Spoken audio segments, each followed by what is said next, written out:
जैसी कंपनी होगी वैसा कलर चढ़ेगा। जगत वालों के बीच में बैठते हैं तो हमारे ऊपर जगत का रंग चढ़ता है, हम साध संगत के बीच में बैठते हैं तो हमारे ऊपर साध संगत वाला रंग चढ़ जाता है। भक्ति वालों के संग बैठ के भक्ति होगी। जैसे लोग हैं दुनिया में माया में ठगने वाले लोग हैं, उनके संग बैठोगे तो तुम्हारे अंदर भी ठगपना आएगा। अपने आप को शुद्ध रखो, अपना देखो मेरा मेरा उद्देश्य है और उस उद्देश्य को मैं कैसे पूरा कर सकता हूँ, और वो भी सही रखो। और बैड कंपनी से तो बचना ही है, जो दृष्टांत अभी चल रहा था कि गलत व्यक्ति को अपना संगत देने से तुम्हारा भी नुकसान। आप सोचो चलो इसकी मदद कर दें, दया कर दें इस पर, तो जो खराब व्यक्ति होगा वो तुम्हारा बहुत बड़ा नुकसान करेगा। ये खराब व्यक्ति को पहचानना हमें सत्संग से आता है, वरना तो सब अच्छे लगते। बातों में देखो बहला के फुसला के आजकल सब कैसे एक दूसरे को भ्रमित करके अपना फ़ायदा लेते हैं और दूसरे का नुकसान कर देते हैं। इन बातों से हमको सुजागी मिलती है सत्संग में आने पे कि मैं कैसे बच जाऊं, और ना खुद किसी गलत का संग करो, और जब पता चले ये अच्छा नहीं है, ठीक नहीं है, तो उसको अपना साथ भी नहीं दो। लोग बोलेंगे कि ये ख़राब है ना, लाओ इसको साथ देते हैं, इसको अच्छे रास्ते पे लेके आएंगे। तो अभी तुम खुद ही मजबूत नहीं हो तो तुम खुद बह जाओगे। अगर किसी को ठीक से तैरना अभी खुद ही नहीं आता है, या वो काम चलाओ खुद अपना थोड़ा तैर भी लेता है, वो किसी डूबते हुए को बचाने के लिए पानी में जाए तो उसके संग खुद भी बह जाएगा, क्योंकि खुद वो मजबूत नहीं है इसलिए बह जाएगा। जो डूबने वाला होता है ना, वो उसको ऐसे कस के पकड़ लेता है कि उसको भी तैरने नहीं देता है डर के कारण से। वो बोलेगा अरे मेरे हाथ तो छोड़ो, मेरा एक किनारे से मैं तुम्हें पकड़ के एक तरफ चलूँगा, लेकिन मुझे भी तो तैरने दो ना। वो डर के मारे ऐसा उसको पकड़ेगा पानी में बहने के डर से कि वो खुद भी बहेगा, दूसरे को बहा देगा, खुद डूबेगा, उसको भी डुबो देगा। और दूसरे को बचाना आना तभी होगा जब आप मजबूत बनोगे।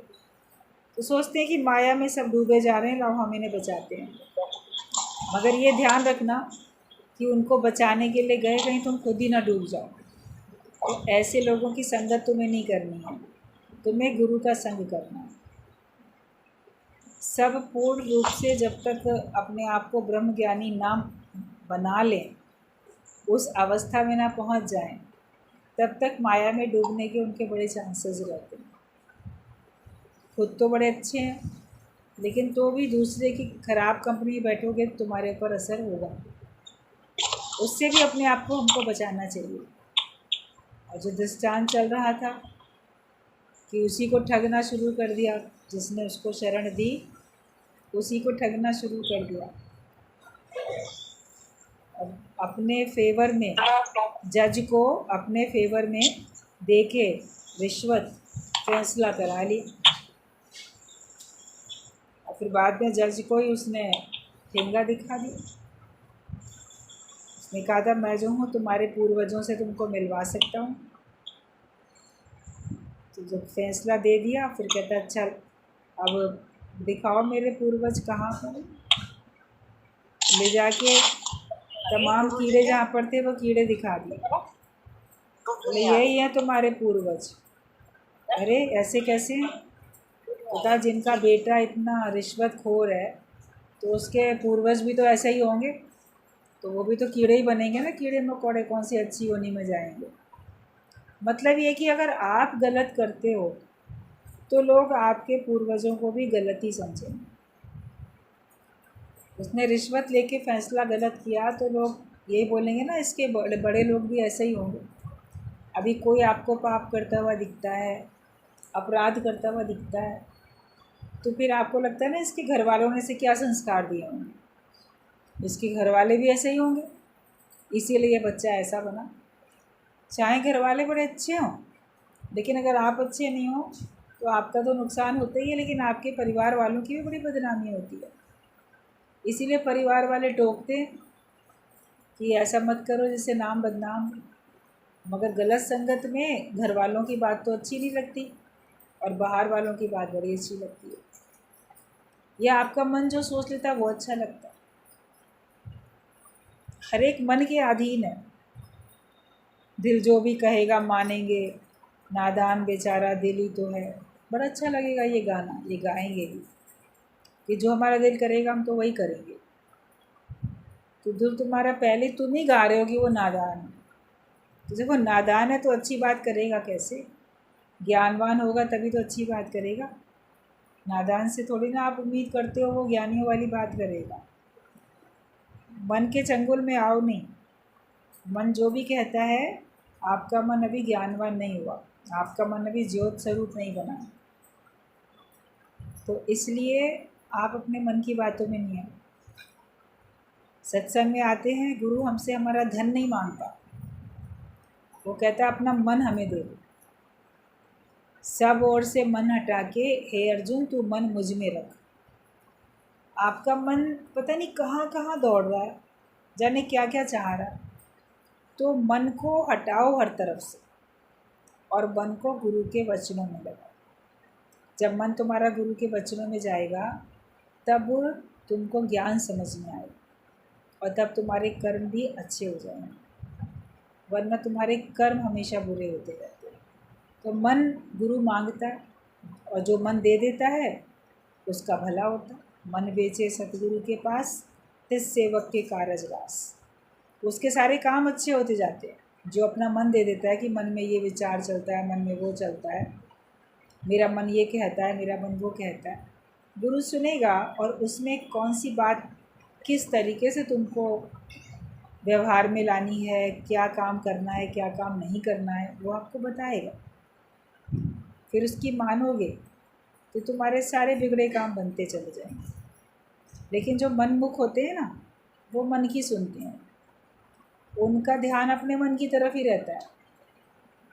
मन दुखी हो रहा है तो दुखी हो गए, मन सुखी हो रहा है तो सुखी हो गए। मन जगत की कामना करता है, माया की कामना करता है तो खुद भी वही सोचते हैं वही मिले। तो मनमुख नहीं बनो। तो पहले हम अपने मन को ही देखते रहते थे, हमारा मुख अपने मन की तरफ ही था, तो हम मनमुख थे। मतलब कि मन में क्या क्या चलता है वही सोचते थे और उन्हीं के हिसाब से मन को खुश करने के लिए वही कार्य। इससे मेरा मन खुश होता है, मुझे खुशी मिलती है।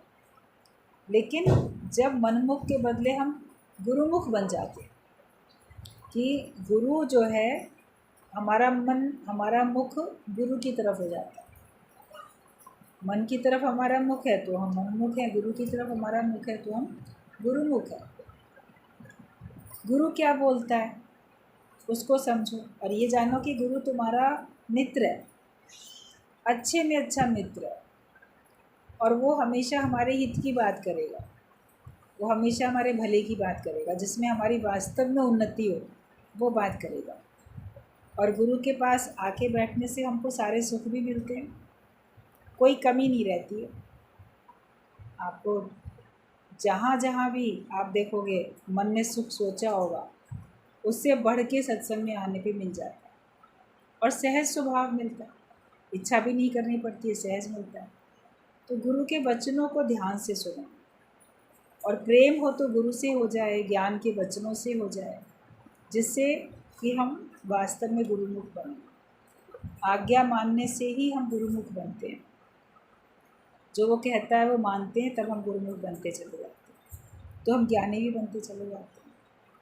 और हमें हर समय शुक्राने में भी रहना है, गलत कर्म नहीं करना है। गलत कर्म करने से हमारा भी नुकसान है, और अगर सत्संग में आते हो तो गुरु का भी बदनामी कलंक है और आपके परिवार वालों की भी बदनामी और कलंक है।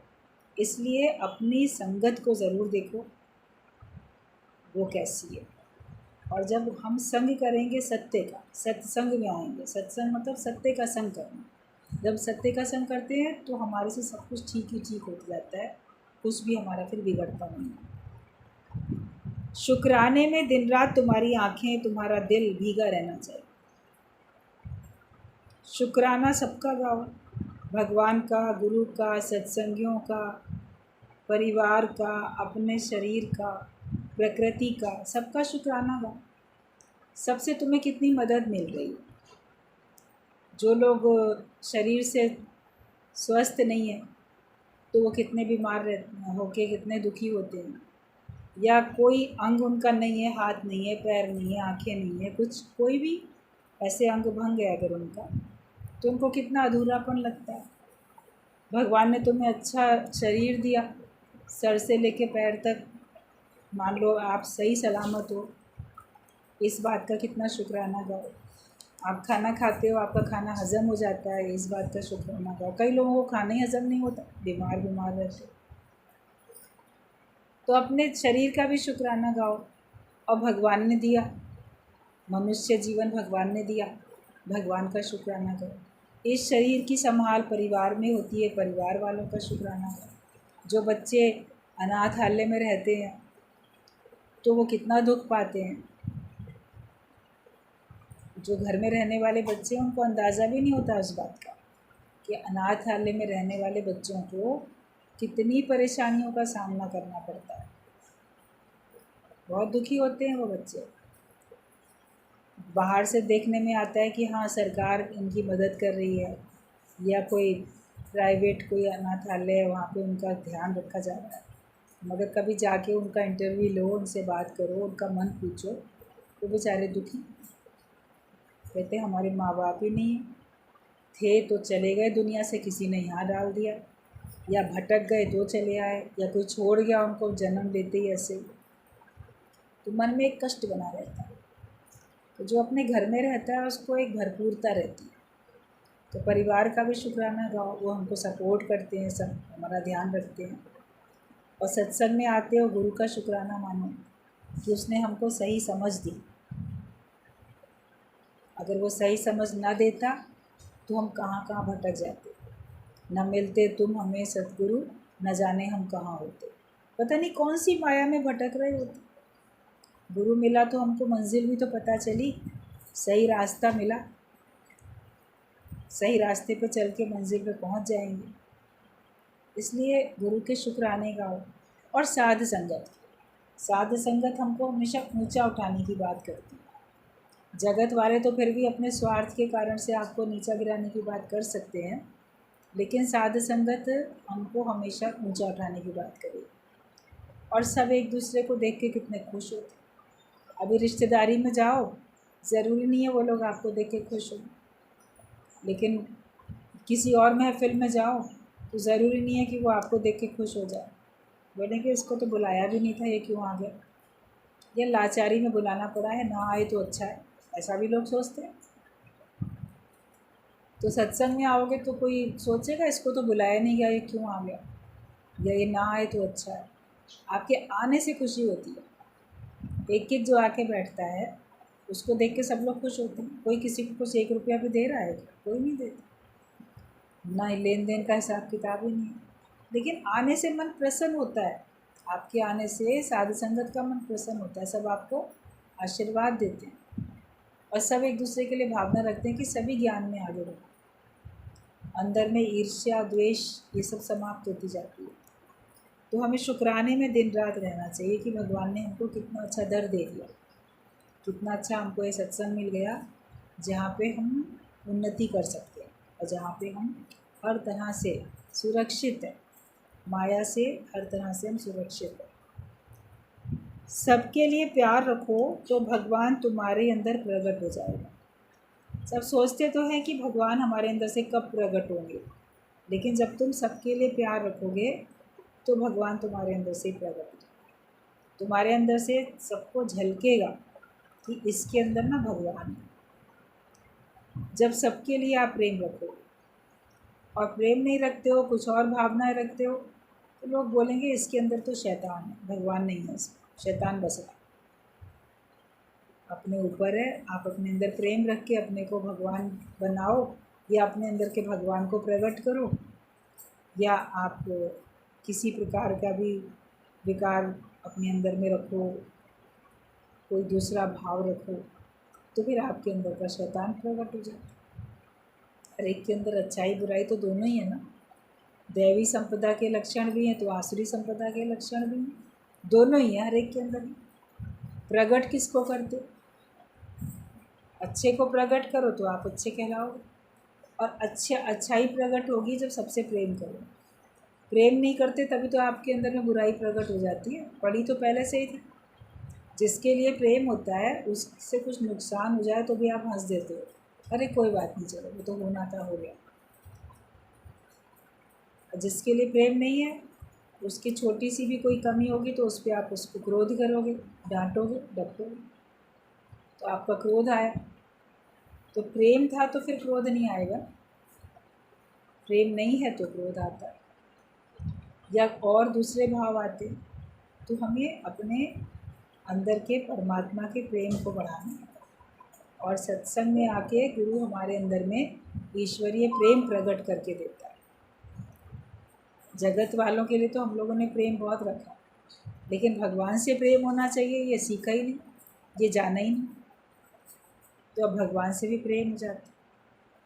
वरना पहले भगवान को तो हाथ जोड़ के बस मांगने का एक ज़रिया बना लिया था, पूजा कर लो, मांग लो, भगवान दे देंगे। नहीं दे रहे हैं तो हम पूजा करेंगे ही नहीं दे रहे हैं तो भगवान को मानेंगे ही नहीं।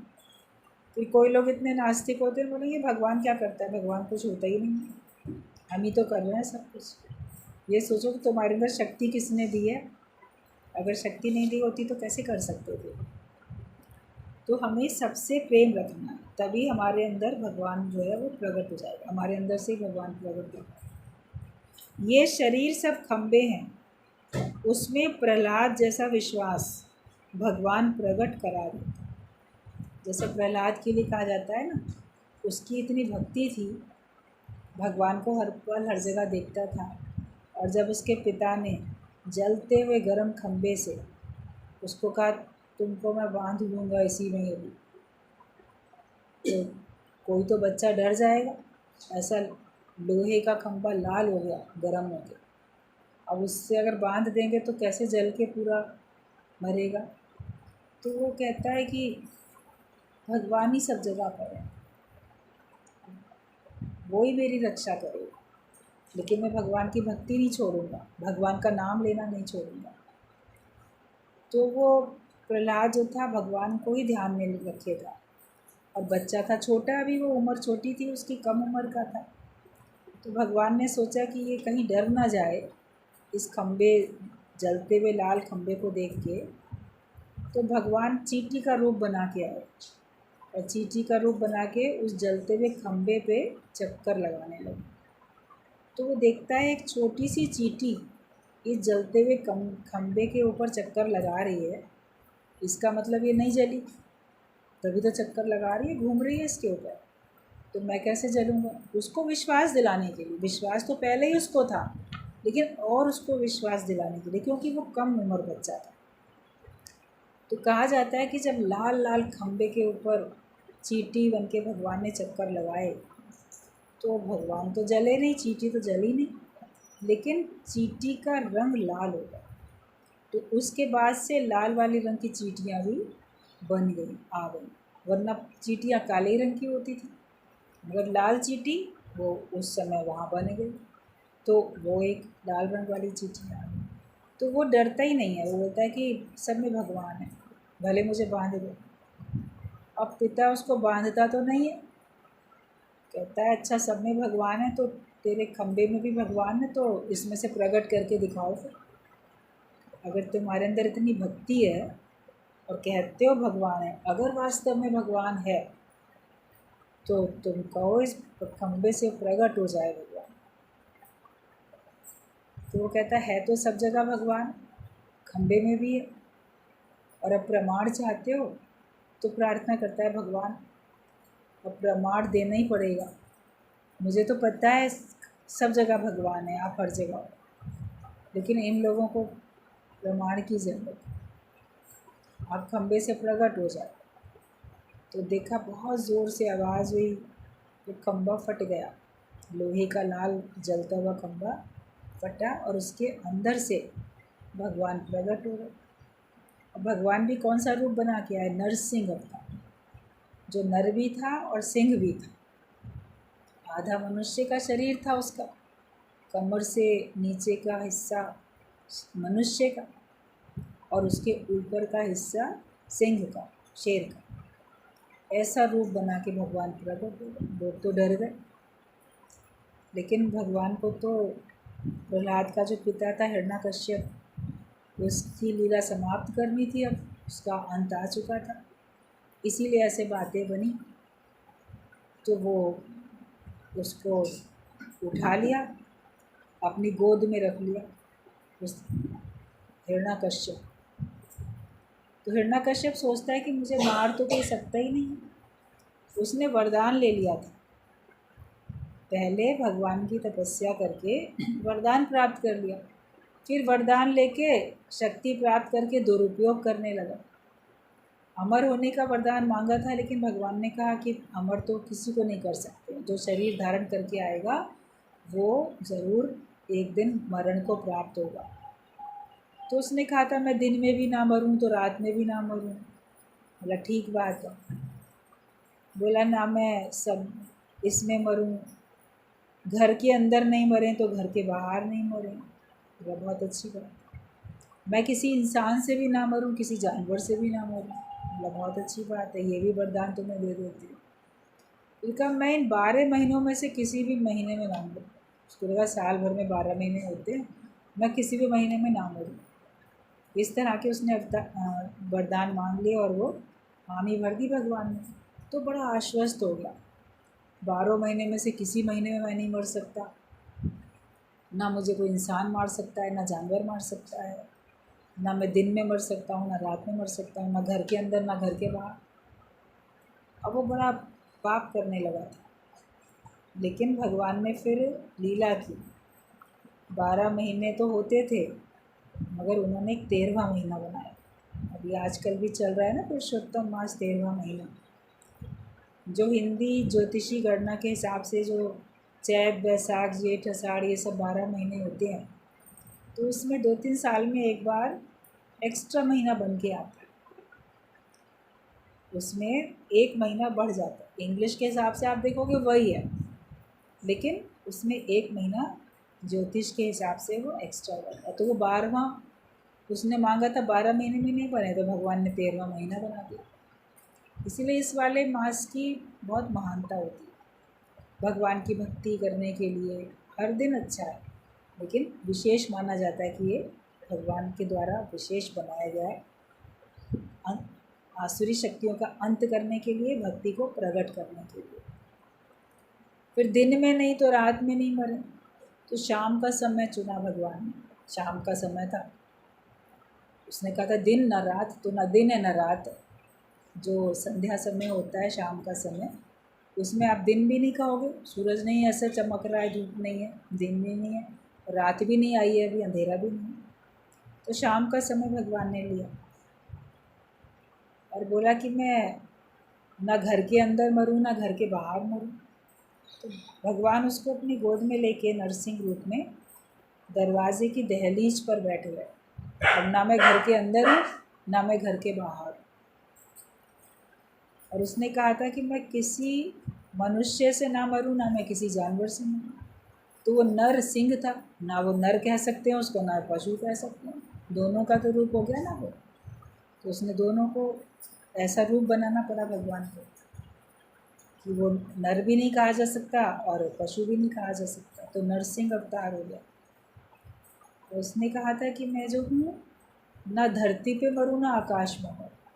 तो अपने गोद में रखा कि ना तुम इस समय धरती पे हो ना तुम आकाश में, किसी भी अस्त्र शस्त्र से ना मरूँ, ये मांगा था। तो शेर के तो पंजे होते हैं ना बहुत नोकीले नोकीले, तो भगवान ने ऊपर का हिस्सा अपना शेर का बनाया था, गोद में उसको बिठा के, और अपने हाथों से ही तेज़ शेर के पंजे, उन पंजों से उसका पूरा सीना उसका ऐसे फाड़ के तब उसका अंत किया। तो भगवान के आगे तो चतुराई चालाकी चलेगी नहीं। कोई कितना भी सोच ले कि मैं भगवान को चकमा दे दूँगा, मैं भगवान को धोखे में रख सकता हूँ, तो नहीं कर सकते, अंत तो होगा ही होगा। जो शक्तियाँ मिली हैं अगर उसका सदुपयोग करते रहते हो तो सबको सुख मिलता है, और जिसने वो शक्तियाँ आपको दी उसको भी सुख मिलता है, खुशी होती है। लेकिन दुरुपयोग होता है तो देने वाले को भी अफसोस होता है। आप अपने घर में अपने बच्चे को कुछ दे दो और वो उसका दुरुपयोग करे तो लगेगा ना बेकार इसके हाथ में ये चीज़ सौंपी, इसने तोड़ दिया, इसने ख़राब कर दिया, इसने गुम कर दिया। या किस काम के लिए दिया था, क्या काम किया, जिस काम के लिए दिया वो काम किया ही नहीं, गलत किया। अभी आप किसी को चाकू दे दो, वो बैठ के सब्ज़ी काटो, अब सब्ज़ी ना काट के वो चाकू से किसी की नस काट दे, किसी की आँख फोड़ दे, तो उस चाकू से गलत काम हुआ ना। दिया तो था सब्ज़ी काटने के लिए, फल काटने के लिए, काम हो गया गलत, नुकसान हो गया। तो क्यों हमको भगवान ने मनुष्य शरीर दिया, किस काम के लिए दिया, वो जानते ही नहीं, वो करते ही नहीं और गलत काम कर लेते हैं, तो उससे फिर नुकसान होता है। फिर भगवान को भी अफसोस लगता है कि मैंने बेकार इसको मनुष्य शरीर दिया, बेकार इसको इतनी अच्छी शक्ति, इतनी आयु दी, इसका तो ये गलत काम कर रहा है। तो जो किसी से नहीं संभलता तो आखिरकार भगवान को खुद ही कोई ना कोई रूप धारण करके प्रकट होके उसका अंत करना पड़ता है, क्योंकि जिसमें सुधरने की संभावनाएं नहीं है वो अब इस जन्म में सुधर सकता ही नहीं है, किसी के भी कहने से नहीं सुधर सकता। तो उसको और अधिक पाप से बचाने के लिए तो भगवान खुद अपने हाथों से उसका अंत कर देते हैं। हमें अपनी शक्तियों को बचा के रखना है और उसको अच्छे काम में लगाना है। इस मनुष्य शरीर में भगवान ने बहुत शक्तियाँ दी हैं।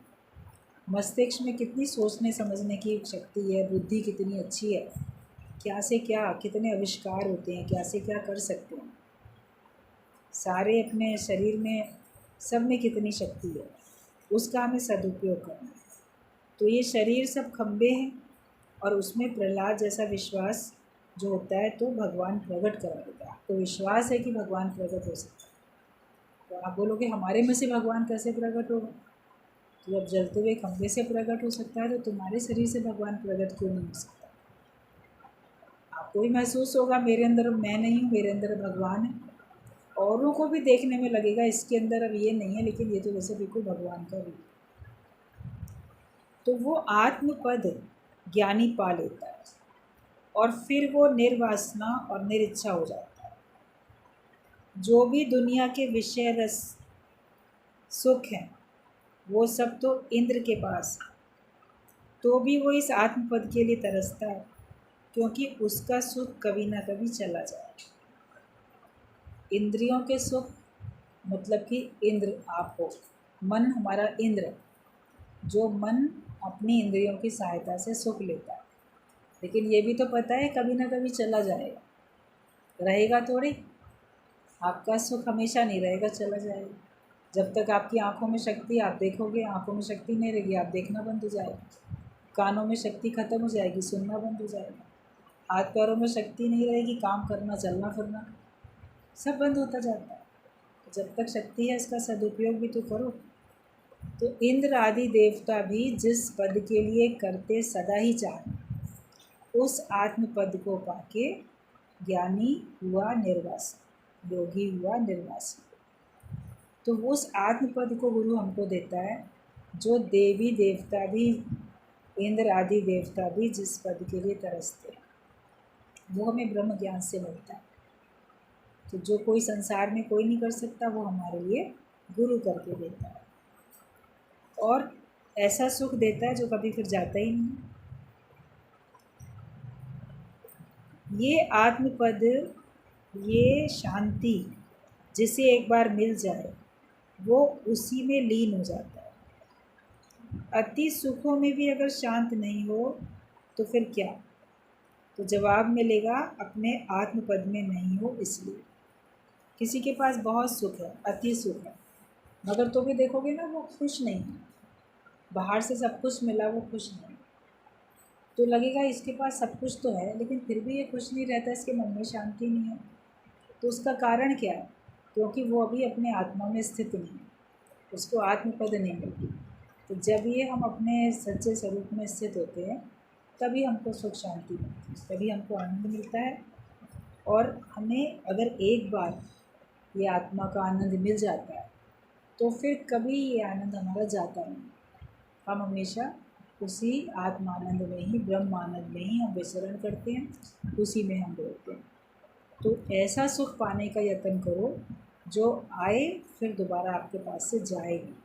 बाकी तो छूट सकता है, जा भी सकता है, लेकिन अंदर से जब हम भगवान पने में आते हैं और वो निश्चय कर लेते हैं, जो सुख हमारे अंदर से प्रकट होता है वो कभी जाता नहीं है। बाहर से लेने वाला सुख तो जाएगा, मगर जो हमारे अंदर से प्रकट हुआ वो कभी नहीं जाएगा। तो अपने आप को अंदर से सुखी करो। बाहर के पदार्थों से सुख आपको माया के प्रारब्ध के हिसाब से जितना मिलना होगा उतना मिलेगा। वो दुख सुख जितने मिलने होंगे मिलेंगे और आते जाते रहेंगे। हमें पक्के आत्मिक सुख में हमेशा रहेंगे।